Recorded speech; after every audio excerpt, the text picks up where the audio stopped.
So Antichrist may be a Syrian Jew. He's not going to be somebody from the United States. He's going to be somebody from Israel. And he's going to be accepted as Jesus Christ to the majority of the world, especially by Israel. This is Revelation Made Easy, the 7-seal book, God's blueprint for end-time events. Tonight we're going to be talking about the cost of saying no to Antichrist, covering Revelation 7. Going to be a return of the guillotine all over the world. Now I'll tell you what, conditions are getting more ripe for this all the time. We'll talk about the Antichrist and his image and how people will have to bow down to worship it. Of course, we'll be gone looking down from above. All right, this is the revelation of Jesus Christ. We're using the painting I did here years ago as a background for our teaching, plus additional slides and pictures. So I am Michael Pearl, and you are at the door. The door is a little building located down here in Loboville, Tennessee, that we have these meetings in. First, we're going to do a very quick summary. And I want you to see the whole picture. I want you to keep seeing the whole picture over and over again, because that's the only way you understand Revelation is as a whole. We're using a 12,000 word inspired book here, exactly 12,000 words. John was in the Isle of Patmos. Right there you see a map, Patmos down at the bottom middle, and that's at the edge of Turkey, between Turkey and Greece. And God's Spirit spoke to him, and on the Lord's day, that's not the Sabbath, that's the day that the Lord will come back and bring justice to the world. And it was the sound of a great trumpet. And after this, he said, I looked up, and behold, the door was open in heaven, and the first voice which I heard was as of a trumpet talking with me, which said, Come up hither, and I'll show thee the things which must be hereafter. And so John in spirit was caught up, raptured, chapter 4, verse 1, into heaven, where he saw Christ on the throne, and Christ said, I am Alpha and Omega, the first and the last. And then God told him, what you see, write in a book, send it to the 7 churches which are in Asia. So here's a command to write down the book of Revelation and begin its distribution worldwide, which it was in many languages. Chapter 5 we read, And I saw in the right hand of him that sat on the throne a book written within, and on the backside sealed with 7 seals. So there's Jesus seated on the throne with the cherubim about him, all the angels, the 24 elders, and the great saints that have been raptured. And so it has a 7-seal book, which is the coming judgments. And I saw a strong angel proclaiming with a loud voice, Who is worthy to open the book and to loose the seals thereof? And no man in earth, neither under the earth, people under the earth, was able to open the book, neither to look thereon. So no one was worthy to open this book of judgments that would bring damnation to many people. And I wept much, because no man was found worthy to open, to read the book, neither to look thereon. Now why would John weep? Because John had just seen Jesus Christ in all of his glory, and he was hoping to see a lot more. And when the book couldn't be opened and couldn't be read, he was deeply sorrowful. And one of the elders saith unto me, Weep not, behold, the Lion of the tribe of Judah, the root of David, hath prevailed to open the book, and to loose the seals thereof. So 6:1, I saw when the Lamb opened one of the seals, and I heard, as it were, the noise of thunder, one of the 4 beasts saying, Come and see. These beasts are 6-winged creatures with 4 different heads on each one of them, a lion's head, an eagle's head, an ox's head, and a human's head. 4 different faces, rather, one head. And have the 6 wings and feet like a calf's foot, and they're quite glorious creatures. So the first seal is opened, and a white horse comes out, conquering and to conquer, it said.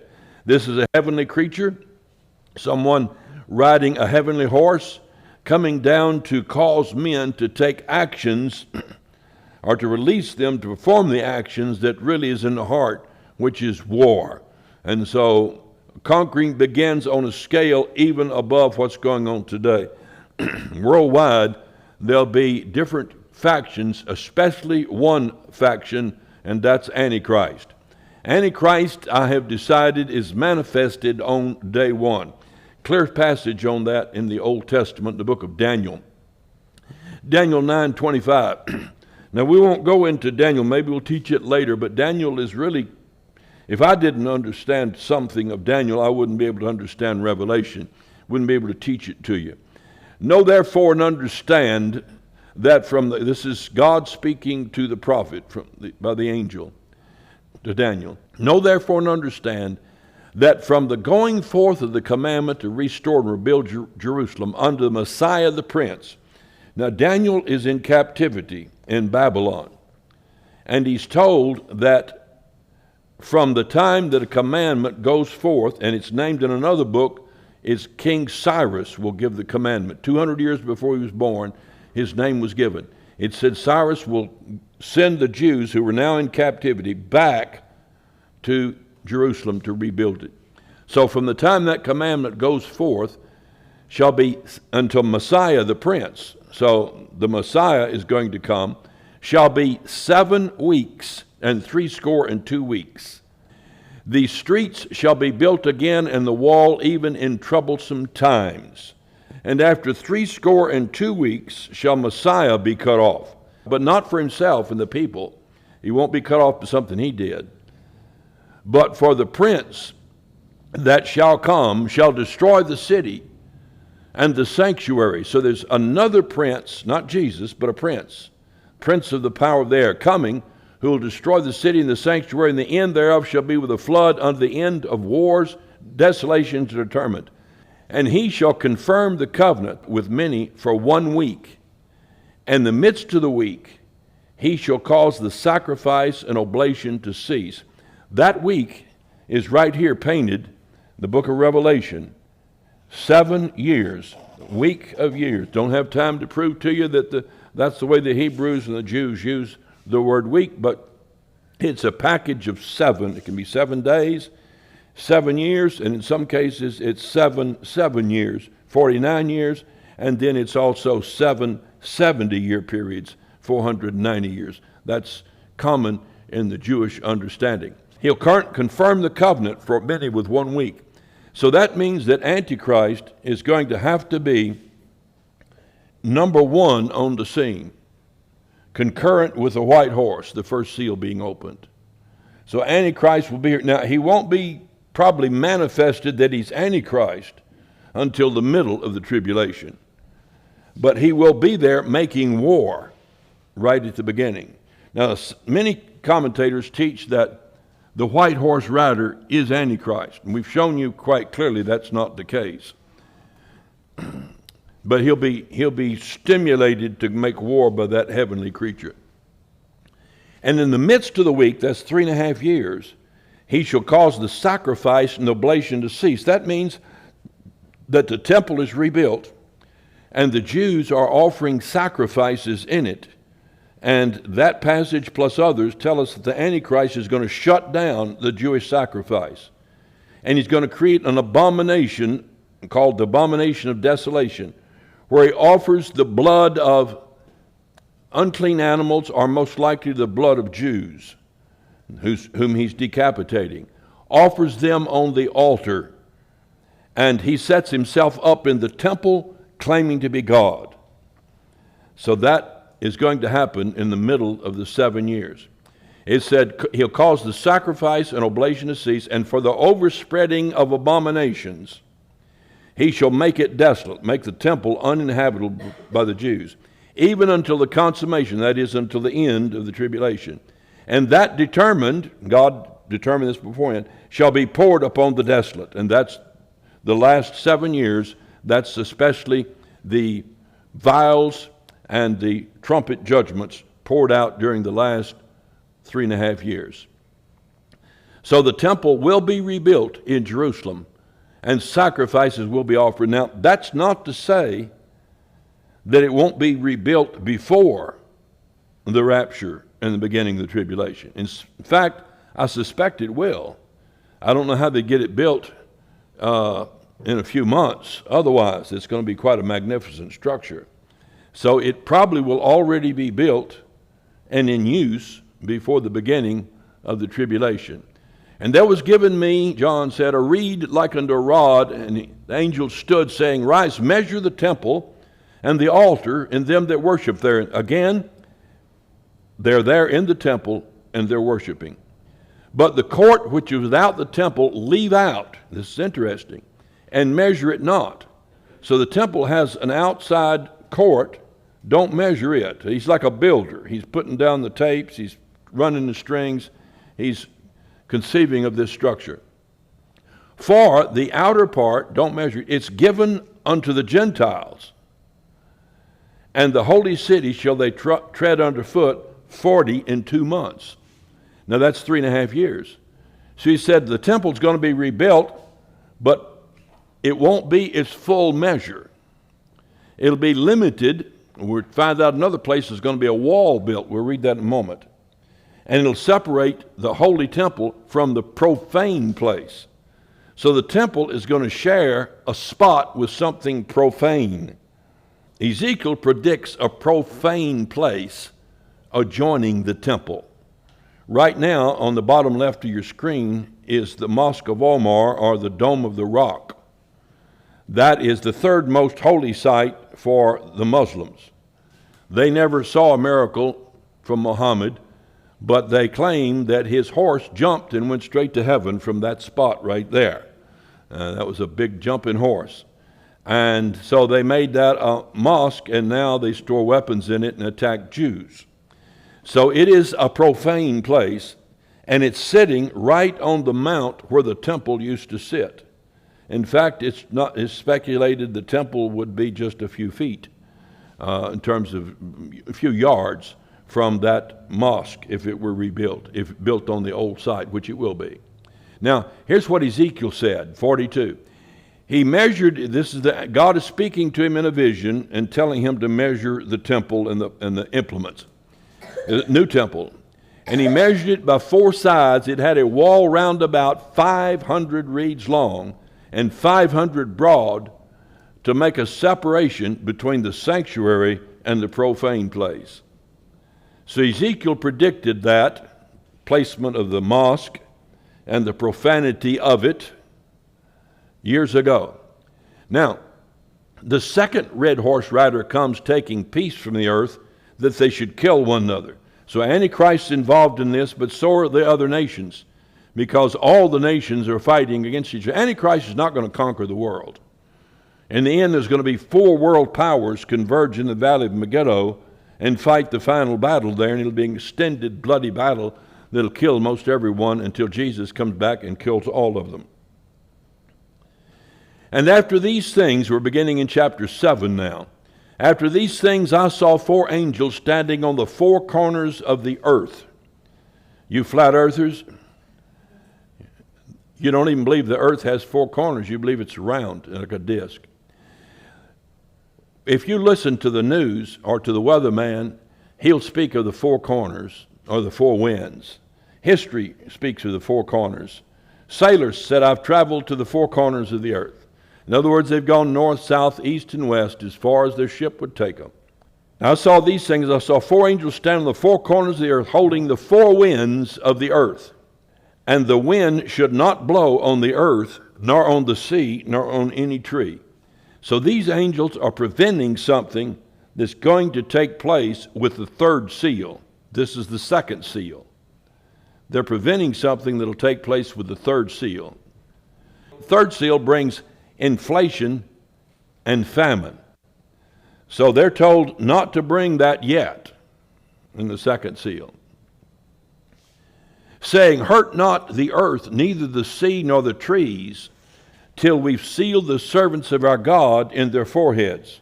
So these 144,000 whose souls are under the altar here, or who are pictured here before the throne worshiping, they must be sealed while the earth is still in some semblance of order, and begin their ministry before these physical changes take place on the earth.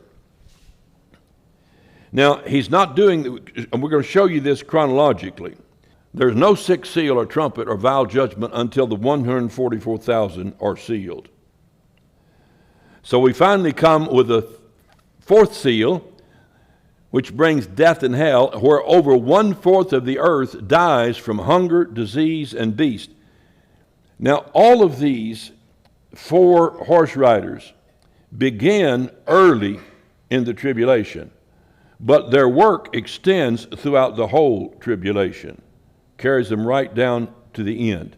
In other words, there will continue to be hunger, disease, and beast killing people right down to the end.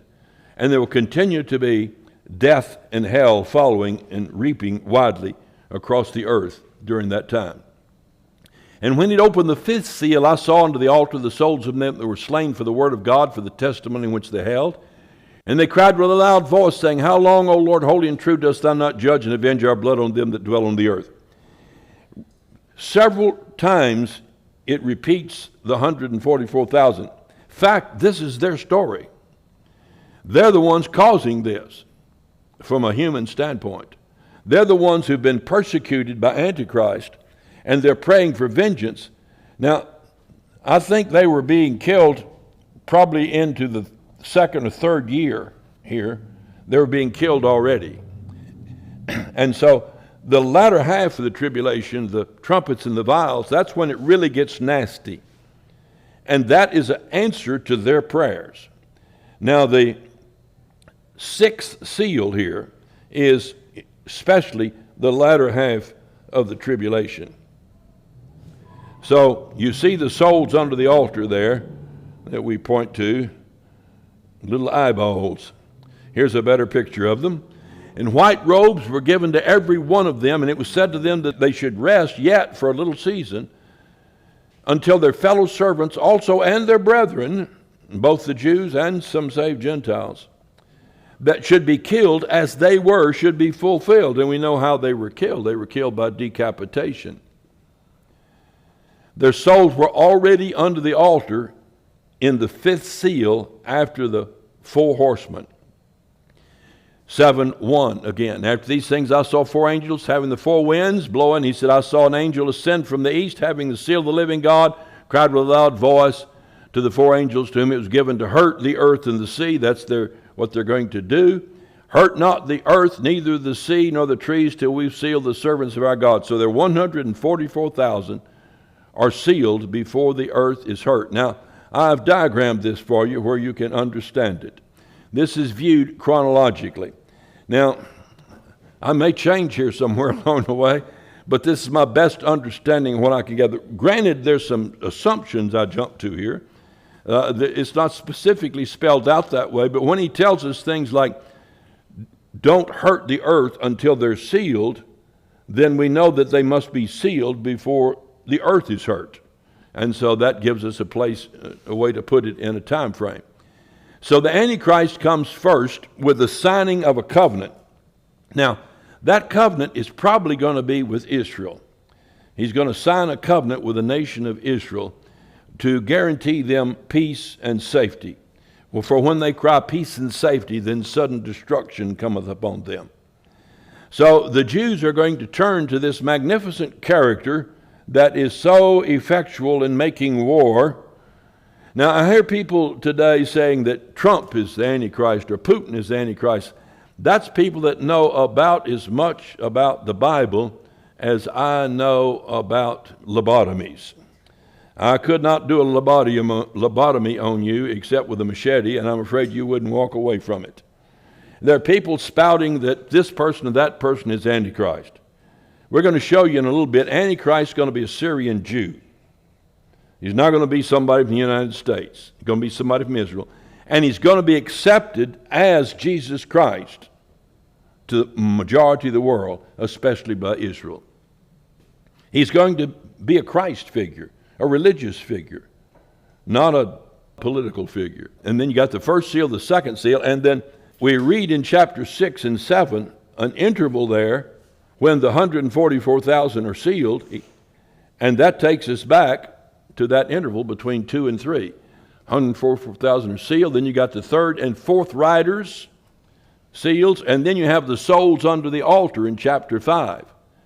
Now, how'd they get under the altar? Well, they've been killed. And then you have in chapter 6, you have the 6th seal, which is the day of the Lord, which is the judgment, the second coming, and the end of the tribulation. And then there's interval, and you have the seventh seal, which opens up the seven trumpets, then the seven thunders, and then the seven vials. They're all contained in that seventh seal, all the trumpets, thunders, and vials.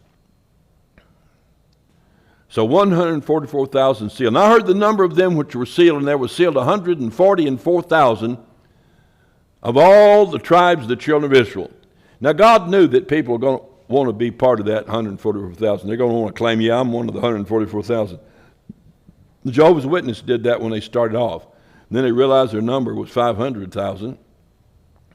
And that's going to leave a whole lot of them out, and it got kind of risky and chancy then that you'd be one of the 144,000. So you didn't want any new converts coming in if you take your place. So they kind of switched that around a little bit, and that's just a special group, and then there'll be others come in. Now, God knew the people were going to do that, so he's been very clear. Look, he said, and I heard the number of them which were sealed, and they were sealed 144,000 of all the tribes of the children of Israel. And as people say, well, we're the tribes, we're Christians now, so no, you're not. It disturbs me when I see Christian churches with these flags of the Jewish tribes and trying to sing little Jewish songs and saying Yeshua as if there was some kind of virtue or power in that. They don't realize that the Jews are laughing at the Christians who carry on that kind of charade. That'd be like me pretending to be Captain Kangaroo. I couldn't pull it off.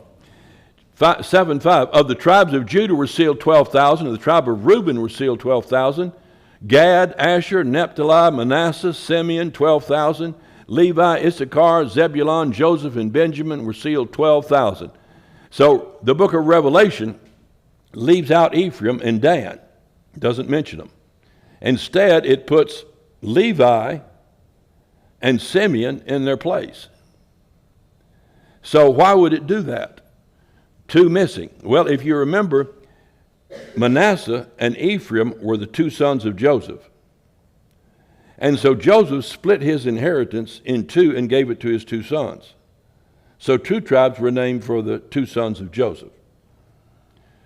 And then Levi stepped out of the 12 inheriting land and became head of the Levitical priesthood, and they didn't inherit any land. They lived elsewhere, wherever they could live, mostly around the temple. So that maintains still 12. But when you get to the book of Revelation, you find that Ephraim is taken out, Dan is taken out, Levi is put back in as inheriting, and Joseph is put back in place of Ephraim. So the question is, why would God leave Ephraim out? Why would he not be included? The Bible answers that for us way back over in the book of Hosea chapter 4. For Israel backslideth as a backsliding heifer. Now the Lord will feed them as a lamb in a large place. Ephraim is joined to idols.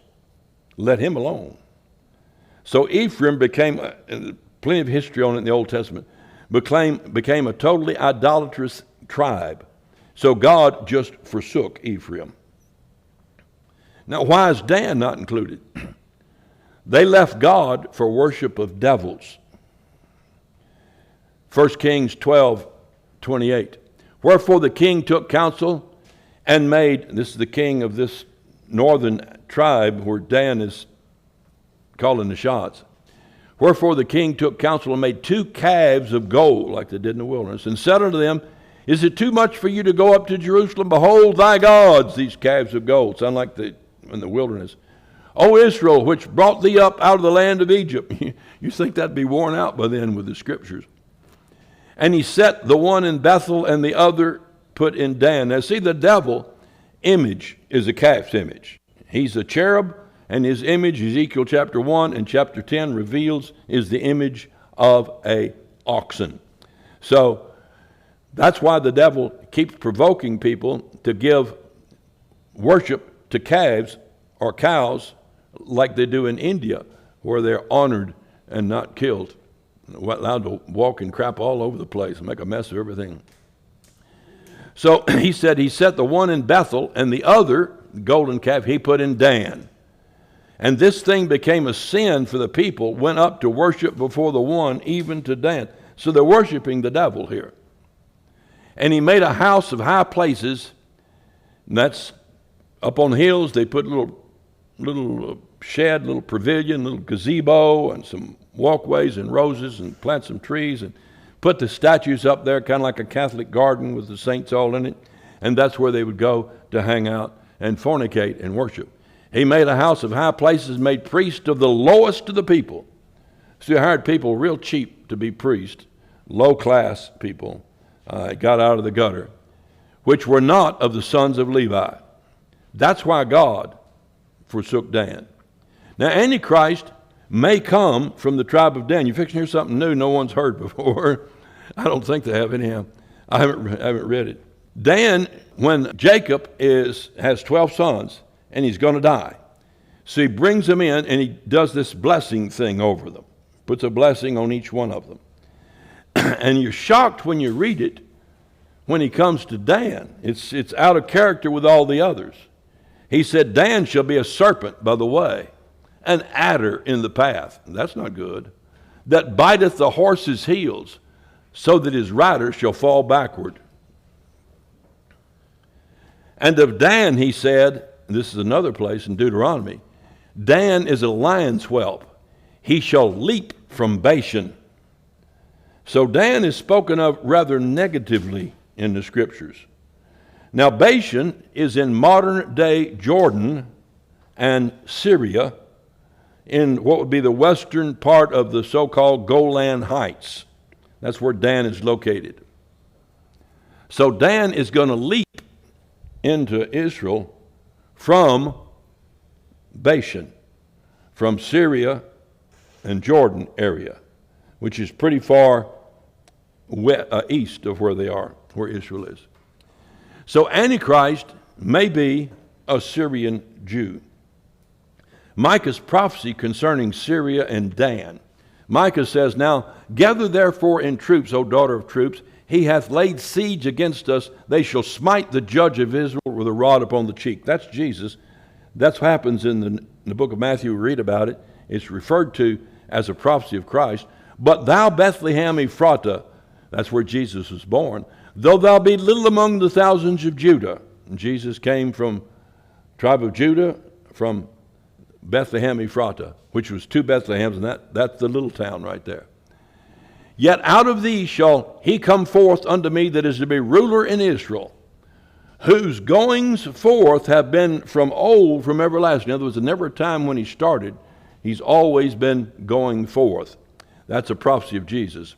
Therefore will he give them up, the Jews, until the time that she which travaileth hath brought forth. The book of Revelation chapter 12 speaks of that woman travailing in birth, which is the nation of Israel, and brings forth a man-child who's to rule the nations with a rod of iron. Then the remnant of his brethren shall return unto the children of Israel, and he shall stand and feed in the strength of the Lord, in the majesty of the name of the Lord his God, and he shall abide, for now he shall be great unto the ends of the earth. Can you see that that's a preaching of the end time of Jesus Christ conquering? That's important, because here's the next verse.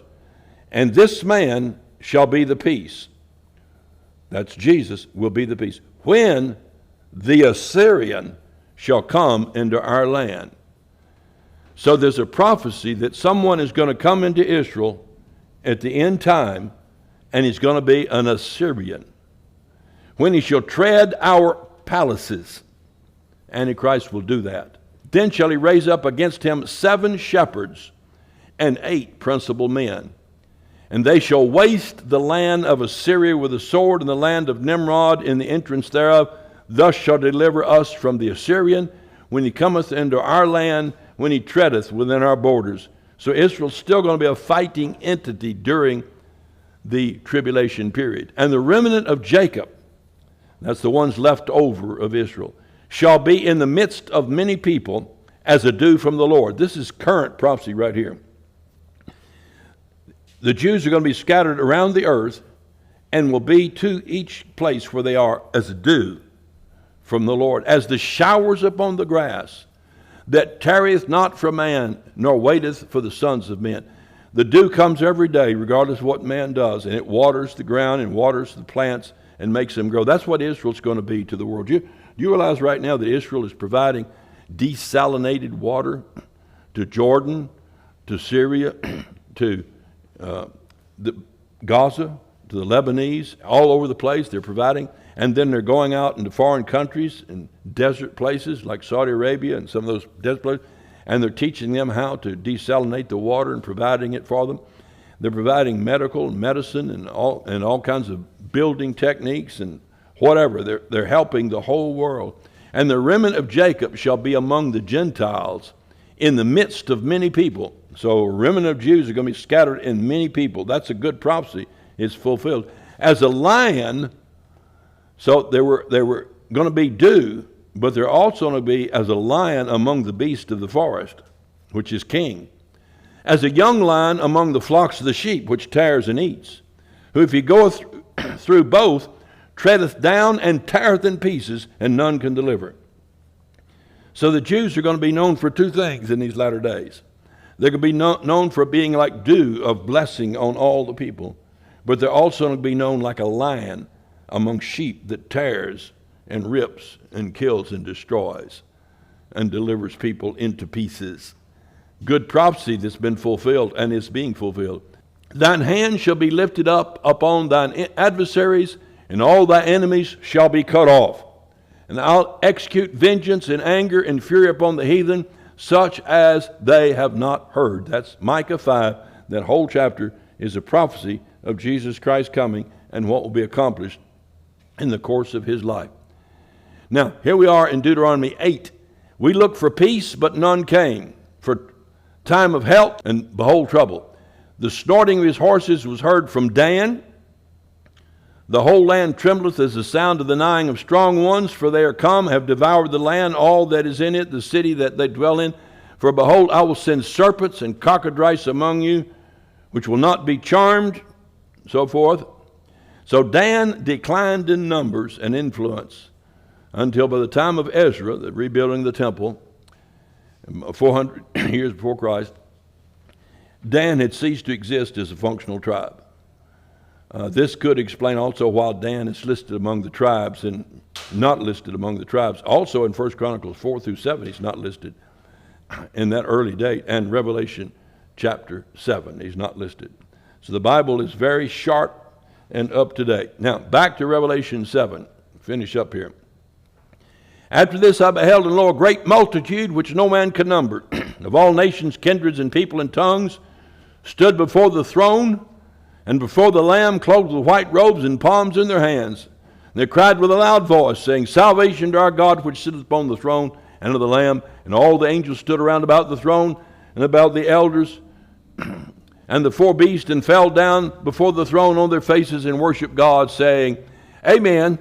Blessing and glory and wisdom and thanksgiving and honor and power and might be unto our God forever and ever. Amen. And one of the elders answered, saying unto me, so what you just tuned into was a worship service of the church raptured into heaven. There they are right there, all in heaven, worshiping God. Many tribes, tongue, all over the world, every group of people. Couldn't be Jews, because every tongue, every tribe. Now, one of the elders answered, saying unto me, and that's one of the 24 sitting around the throne here, what are these which are arrayed in white robes, and whence came they? See, he wanted to tell it, hoping he'd ask. And I said unto him, Sir, thou knowest, wise answer. And he said unto me, These are they which came out of great tribulation, have washed their robes and made them white in the blood of the Lamb. These guys didn't get their robes washed white in the blood of the Lamb from getting born again. They didn't get their white robe until after they died. Remember that? He said he granted them a white to be arrayed in white when they were praying from the altar. Therefore are they before the throne of God and serve him day and night in his temple. So they're not going to be part of the church. They're going to have a special place around the throne. And he that sitteth on the throne shall dwell among them. They shall hunger no more, neither thirst, because they did during the tribulation. That was what it was all about, hungering and thirsting, and animals killing them, and Antichrist cutting their heads off. Neither shall the sun light on them any more, nor any heat. Remember, the sun got 7 times hotter. We'll come to that later. For the Lamb which is in the midst of the throne shall feed them, shall lead them into living fountains of waters, and God shall wipe away all tears from their eyes. So, the wiping away of tears, these are real tears. These people suffered greatly and were martyred for their faith. And here they are around the throne worshiping God. I'm so looking forward to that. That's going to be church on top of church there. I mean, I can't wait. Good singing, good preaching, worship, hearing the prophets tell all their experiences. Again, I'd like to hear about Elijah, a little more about his experiences, and Moses, and some of the people that were there when he opened up the sea. I'm looking forward to that. Matthew, Mark, Luke, John. I'm going to ask John. John, now you know what the seven thunders are, but we never were told, so I don't know what the seven thunders were. He'll tell me then. Because it says, then we'll know even as we're also known. We'll know as John knows, I expect. So that is the end of that. We're through. We'll quit there.